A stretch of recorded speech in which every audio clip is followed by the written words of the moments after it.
Verificación y validación. Somos el grupo 6 y está conformado por Arana García Antonio Marcelo, Ávila Bravo Erika Alexander, Moreira Iván Alfonso, Sion Cedeño Fabián Sebastián, Velázquez Zamora Belfín Josué.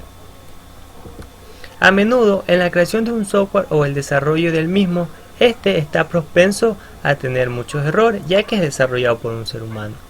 El software falló, es decir, que no realiza lo que se pedía o está realizando algo que no debía. Razones: las especificaciones no estipulan exactamente lo que el cliente precisa o quiere, es decir, que lo acordado con el cliente el software no lo está realizando.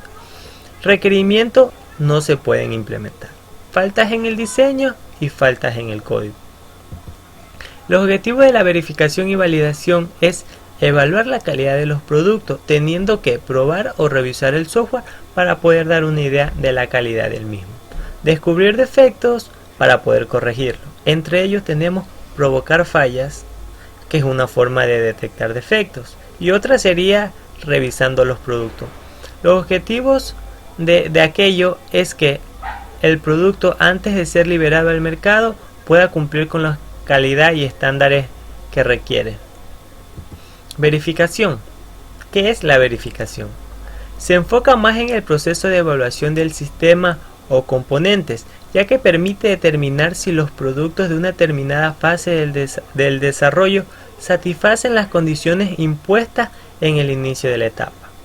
¿Qué se debe tener en la verificación? Primero, consistencia, es decir, vigilar que la información sea coherente. Precisión, es decir, una corrección de la sintaxis.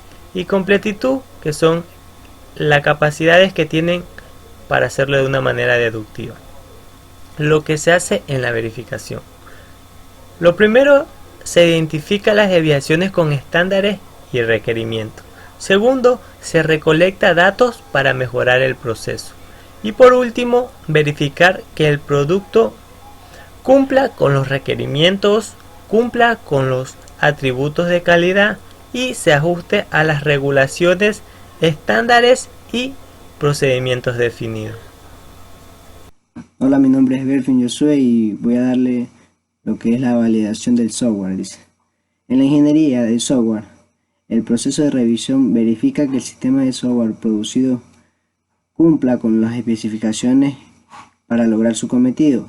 Normalmente es una parte del proceso de pruebas de software. En un proyecto que también utiliza técnicas tales como evaluaciones, inspecciones y tutoriales. La validación es el proceso de comprobar que lo que se está especificando es lo que el usuario realmente quería. Se trata de evaluar el sistema o parte de este durante el final o el desarrollo para determinar si satisface los requisitos iniciales. La pregunta a realizarse ¿es cierto lo que realmente el cliente quiere? Eso ya hay que tomar mucho en cuenta con las pruebas, con las versiones beta.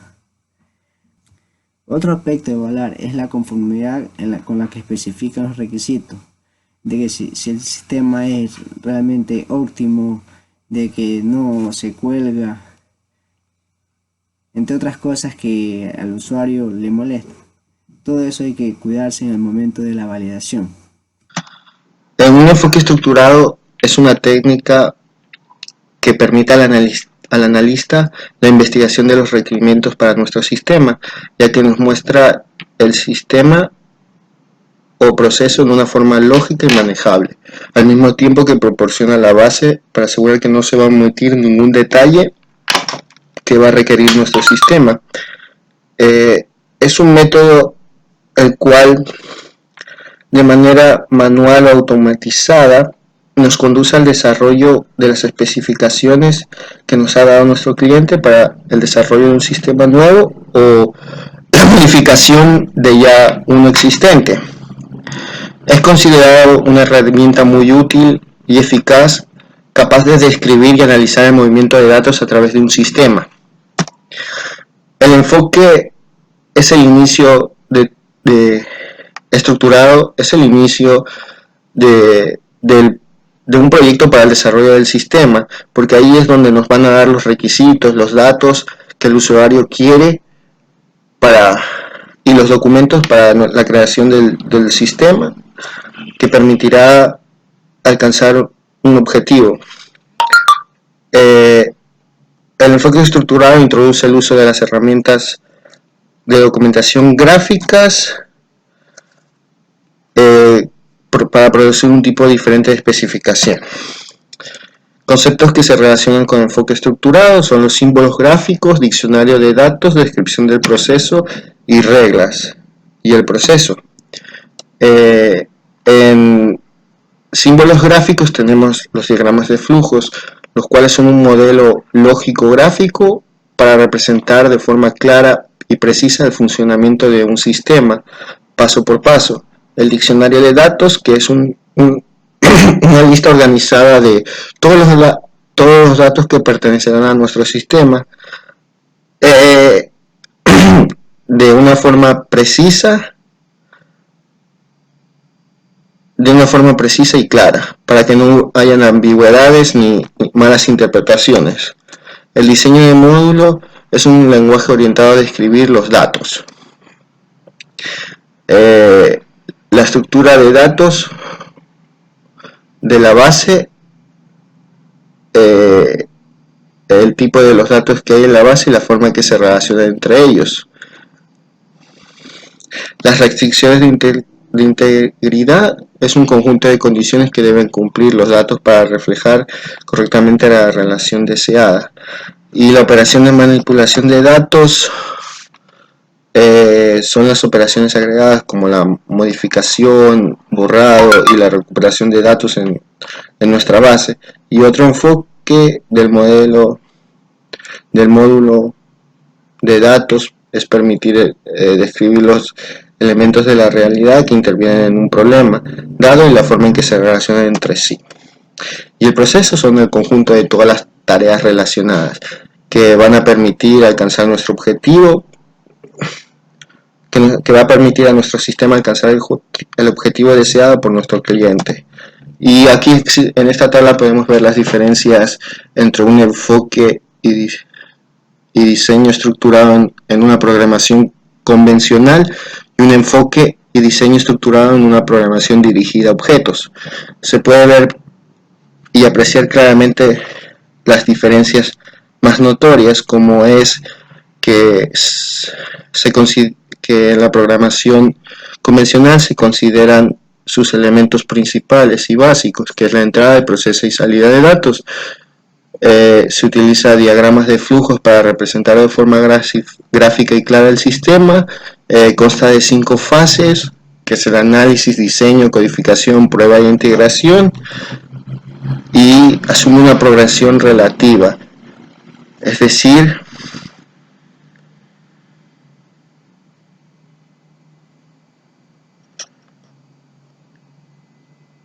que es lineal y no acomoda el tipo de desarrollo evolutivo. Esto quiere decir que si existe un error no se puede ir modificando de forma continua, sino hay que comenzar de nuevo.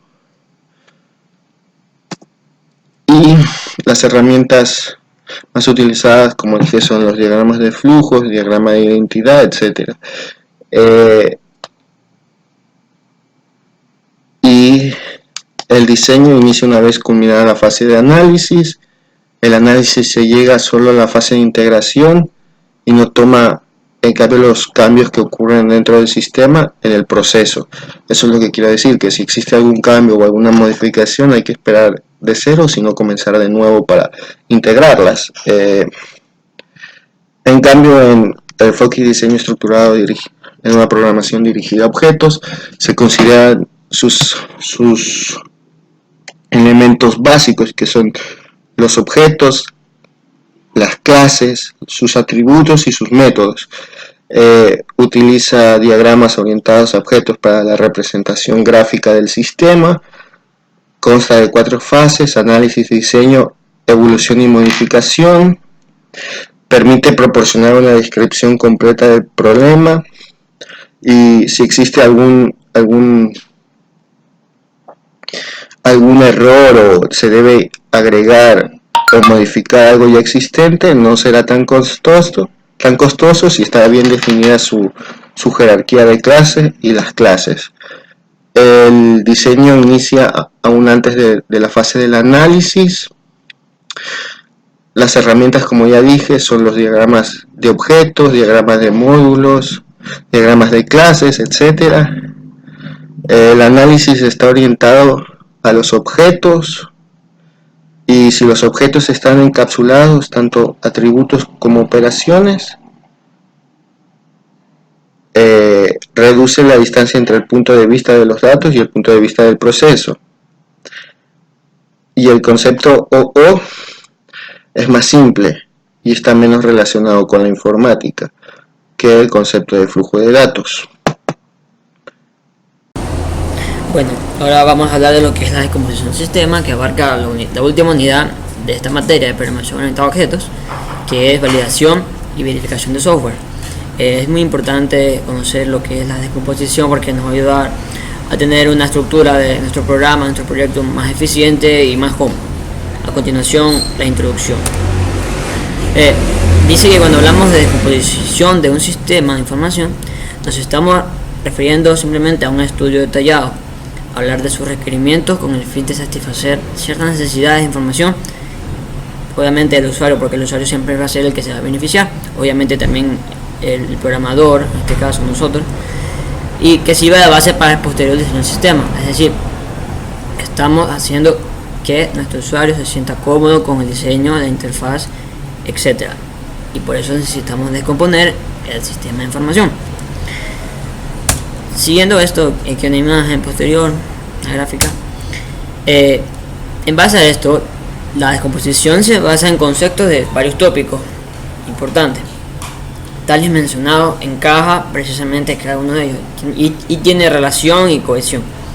Tenemos los conceptos de diseño del sistema, el panorama del diseño del sistema, las actividades de desempeño del sistema, cómo se va a desempeñar, cómo se va a usar, y los estilos arquitectónicos. Cuando hablamos de arquitectónicos nos referimos a arquitectura, pero no simplemente del computador, estamos hablando de arquitectura del sistema. De ahí viene la descomposición. Vamos a introducir aquí lo que es un poco de hardware, no tanto, no mucho, y un poco de lo que es de las TI, la tecnología de información. Y cada uno de estos tópicos, estos 4 temas, se subdivide y se desprende de cada uno de ellos ciertos elementos, ciertos componentes que damos a continuación. El primero es el concepto de diseño del sistema.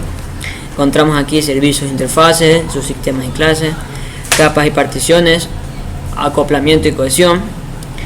Y hablamos de que la descomposición jerárquica produce un conjunto ordenado de capas. Bueno, voy a hablar un poco de esto.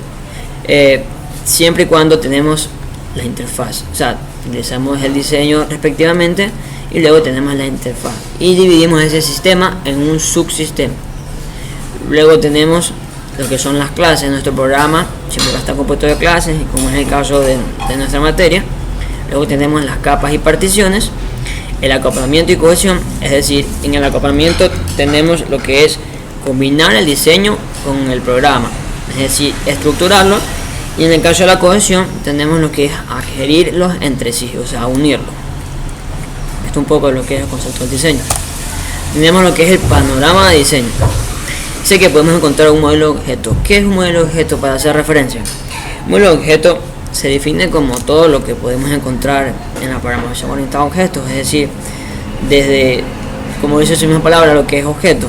Tenemos, por ejemplo, un ejemplo sencillo de lo que es objeto, es decir, no una clase, una herencia, polimorfismo o una encapsulación. Luego tenemos un modelo de caso de uso. Esto quiere decir cómo se comporta el sistema entre sí, si funciona bien, si es funcionable o no es funcionable, y qué hacer para que funcione de buena manera. Luego tenemos un diagrama de secuencia. Un diagrama de secuencia podemos definirlo como un mapa conceptual, un grafo, un árbol, como lo queramos llamar para que podamos entender. Pero yo lo voy a llamar como mapa conceptual para hacer un sinónimo de esto. Esto podemos decir que es como el que vimos en la clase de herencia, del empleado asalariado, del empleado con saldo, etcétera, etcétera. Eso podemos hablar de un diagrama de secuencia porque va con una secuencia, siempre orientada a objetos. En este caso, cuando hablamos de ese diagrama, estamos utilizando herencia. Y luego, el conjunto de requisitos no funcionales y sus restricciones. Es decir, cada sistema tiene su restricción, lo que se puede hacer y lo que no se puede hacer. Y hay que tomar siempre esto en cuenta. Damos paso a lo que son las actividades del diseño. Hay que identificar los subsistemas. Esto es lo que me refería en el punto anterior, que es la encapsulación de los subsistemas. Es decir, vamos a encapsular. Encapsular ya vemos que es parte de la orientación a objetos. Después de identificar los objetivos de diseño. Aquí entra un pequeño concepto de lo que es fundamento de los sistemas de información. Siempre tenemos que tener en cuenta para qué se va a diseñar, por qué vamos a diseñar, cuál va a ser el objetivo de diseñar, por qué es que elegimos estos colores, por qué elegimos este recuadro, por qué elegimos esta tabla. Siempre es importante el objetivo del diseño. Y luego tenemos un análisis de modelo, o sea, un sistema de planificación o ruta. Entre ellas podemos encontrar, planes estratégicos, contingencias que sirvan en caso de que nuestros sistemas no sea funcionable. Y esto puede servir mucho para ayudar al programador o al ingeniero que están desempeñando esto. Tenemos aquí lo que es estilos arquitectónicos del sistema. Aquí entra un poco lo que es como hablaban al principio, lo que es un poco de TI, un poco de hardware. Tenemos aquí lo primero, lo que es peer-to-peer. Dice que en concepto son redes de computadoras en las cuales cada computadora actúa como un servidor para los demás, permitiendo el acceso compartido de archivos periféricos sin necesidad de un servidor central. Es decir, computadoras pueden estar relacionadas entre sí sin necesidad de un servidor central. Es por eso que el peer-to-peer siempre va a ayudar. Esto también puede ser como un cable VPN, una red local, etc. Luego tenemos lo que es un repositorio, que es donde vamos a guardar cosas de nuestro sistema y subsistema. La relación cliente-servidor, que va a ser importante, consumer server. El modelo vista controlador. La tubería de filtro, o sea, el filtro donde se va a filtrar todo, y la tubería por donde va a ingresar todo nuestro programa. Y ahora tenemos tres niveles, como una jerarquía, una especie de jerarquía. Tenemos la capa de almacenamiento, la capa de interfaz y la capa lógica. Yo diría que esto más bien es como el componente del sistema, el programa. La capa de almacenamiento va a depender siempre de nuestro programa. Tenemos que ser eficientes, recursivos, para que el programa sea lo menos posible en capa de almacenamiento, es decir, que sea menos pesado en términos despectivos. Luego tenemos la capa de interfaz, como ya mencionaba antes, una capa súper chévere, cómoda, gustosa para el usuario, para el cliente en este caso. Y la capa lógica. Aquí entra el concepto de aplicaciones de estructuras discretas, que nos habla de que tenemos que tener buena lógica para poder programar, saber las estructuras discretas, saber qué vamos a hacer, por qué vamos a hacer esto, a dónde se coloca tal código, tal algoritmo, y eso es lo que nosotros vamos a hacer. Luego tenemos aquí que tomar en cuenta unos datos importantes. En la sección de decomposición del sistema se integra, como valga la redundancia, las tres materias integradoras. Son programación orientada a objetos, fundamentos del sistema de información y aplicaciones de estructuras discretas.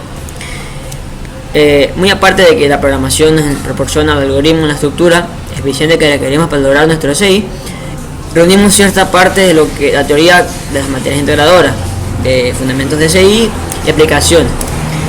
¿En qué nos ayuda los fundamentos del sistema? En este caso, la descomposición de los sistemas nos está ayudando mucho para el desarrollo e implementación de tecnología, a cómo se distribuye la información en organizaciones y cómo las TI permiten mejorar la calidad, la velocidad y la agilidad, y con el objetivo de verificar y validar que un SI sea primordial entre cliente y usuario, como ya mencionaba antes. Entonces quiere decir que tiene relación y que estos sean administrados para crear una ventaja competitiva en el campo profesional. Esto es lo que nos aporta los fundamentos de los sistemas de información. Y luego las aplicaciones de estructuras discretas. Es verdad, muchos han de decir que esto no tiene nada que ver, pero yo hago un punto importante en esta materia. Sin esta materia, un programador no sería programador, un ingeniero no sería ingeniero informático, porque esta nos ayuda a generar nuestro pensamiento, nuestra lógica de capacidad, que tiene como propósito instruir al estudiante de estructuras discretas, números discretos, matemáticas discretas, que permiten decidir ante un problema, ante una situación, buscar el algoritmo óptimo para resolver tal estudio. Y también hago otro punto importante en la teoría de árboles y grafos, que nos ha aportado mucho en descomponer el sistema, porque cuando tú descompones un sistema, este se subdivide en varias partes, y entonces ahí podemos diseñar un grafo o un árbol que nos permite descomponerlo más fácil para nuestra lógica, para nuestro pensamiento. Y estas dos estructuras son importantes para el desarrollo de algoritmos eficientes, es decir, todo está concatenado, todo tiene sentido, nada está porque está, y por eso hago énfasis en estos dos puntos. Planificación de las pruebas de los sistemas de información o software. Los procesos de aseguramiento de la calidad de un producto de software o un sistema de información suele dividirse en lo que respecta a su componente analítico en las pruebas estadísticas y dinámicas. Las pruebas estadísticas no son nada más que los números que representan a nuestro sistema de información o a nuestro software con dichas pruebas realizadas. Y las dinámicas son las pruebas del desarrollo en el cual nuestro sistema o nuestro software está siendo desarrollado. Tenemos 5 procesos de desarrollo de pruebas para un buen desarrollo del software. La primera es planificación de las pruebas, la segunda es diseño de las pruebas, la tercera implementación de la prueba, evaluación de criterios de salida y cierres del proceso. La planificación de las pruebas es la etapa donde se ejecuta la primera actividad correspondiente en el proceso de las pruebas, que tiene como resultado un entregable denominado plan de pruebas, el cual donde se va a realizar todas las pruebas respectivas acerca del sistema o del software. Diseño de las pruebas. Una vez elaborado y aprobado el plan de las pruebas, procedemos con el diseño de las pruebas, cómo se va a realizar, en qué momento se va a realizar y entre otras cosas. Implementación y ejecución de las pruebas. La ejecución de las pruebas debe iniciar con la creación de los datos de pruebas necesarios para ejecutar los casos de pruebas diseñadas. Evaluación de criterios de salida. Los criterios de salida son necesarios para determinar si es posible dar por finalizados con las pruebas, ya que en esto podemos tener en cuenta las pruebas de tipo estadístico o tipo dinámico. Tenemos cierre del proceso. Durante el periodo del cierre del proceso, que es la última etapa, durante este periodo de cierre, el cual históricamente se ha comprobado que nuestro software, nuestro sistema está en óptimas condiciones para ya ser asignado en un campo laboral.